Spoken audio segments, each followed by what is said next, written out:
your foot in your mouth. Or to having words come out of your mouth and wanting to shove them back inside. Or worse yet, to saying something with the best intentions and having it backfire in your face. Master of ceremonies, fellow Toastmasters, welcome guests. I suffer from these blunders every day. And in my efforts to overcome these blunders, I am looking for help. And I have discovered Toastmasters. And I'm going to share with you when I first realized I was suffering from the aforementioned blunders. I recently had an opportunity to speak before 30 women at a recovery center. I needed to offer them feedback, to let them know how they were doing in their lives. I spoke with 30 women over 3 days, and I was trying to speak in a way that I wouldn't hurt their feelings, alienate them, and embarrass myself in the process. It wasn't easy, and I thought it would be, because I had spent 3 months with these women, and I knew the intimate details of their lives, and I felt comfortable with them. I thought it was going to be a cakewalk. I was wrong. It was devastating to learn that my words could hurt somebody so severely. The first day, I had to evaluate Brenda. Brenda was a heroin addict, and I should say that this recovery center was for women that were alcoholics, drug addicts, and drug dealers. Back to Brenda. She is 28 years old, and while she was very outspoken in the group, when it came time to discuss her father, was very defensive. And when I accused her of being defensive and using her food issues, which were binging and purging, as a substitute for drugs, she became irate.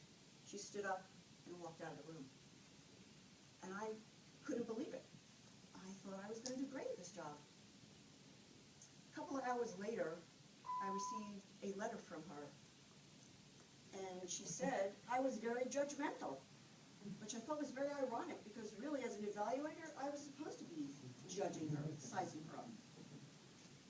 Second day was a little bit better. I had to evaluate Teresa. Teresa was also a drug addict and a drug dealer. Teresa was part of a very high-profile drug case. So she was very quiet and taciturn and didn't share with the group at all. And when she did speak, she was very defensive. When I accused her of being defensive and of being very similar to Brenda, she stood up, screamed some harsh words at me, which I don't even remember what they were, but it was enough to make me cry, and I was embarrassed.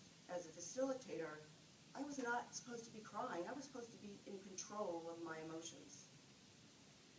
The last day, finally, was almost over. I was evaluating Debbie. Debbie was an 18-year-old drug addict. And she was there telling us that she had been sexually abused at the recovery center. And I had to decide whether or not this young woman was telling the truth. The story she presented was so convoluted that I didn't believe her. And I went with my gut feeling, which was to say just that. She was as stoic as the women earlier in the days, particularly Teresa. She stood up, screamed at me that my opinion didn't matter. I was not important enough. And I just about cried. Now you have to remember, again, the purpose of this meeting, this focal group, was to help these women face their fears, acknowledge their truths, and hopefully avoid jail time and possibly death.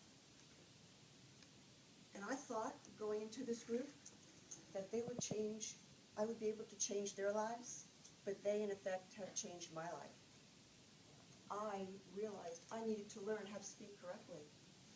I wanted to be able to tell a story, give feedback, good or bad, without hurting people, alienating them.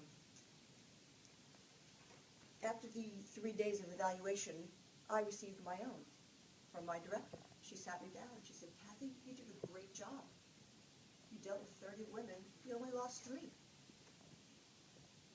Don't be so hard on yourself. Once you learn how to put your words together, speak more eloquently, understand your expectations, your motivations, you'll do great. Please consider going back to school and involving yourself in the recovery field." She did a great job. And does anybody know where I'm going with this story? She did the Oreo method. I was shocked. I could not believe this woman made me feel good about myself while she was critiquing me. Had I known Oreos were good for you, I would have started eating them a long time ago and started using them. And I bet had I used them earlier on those 3 days, I would have done a lot better. So as I said, my life changed, and now I needed to move on, and I found Toastmasters. There is a saying in recovery: at any given time, at any given moment, I'm doing the best I can. In Toastmasters, at any given time, at any given moment, I am doing the best I can. I'm really trying hard to learn how to put my words and thoughts together to make them into an Oreo. I am sure that with the help of all of you in this room, I will meet my goals. I will learn how to speak eloquently, how to put my thoughts together, how to believe in myself, how to relax when I'm standing up here at the lectern,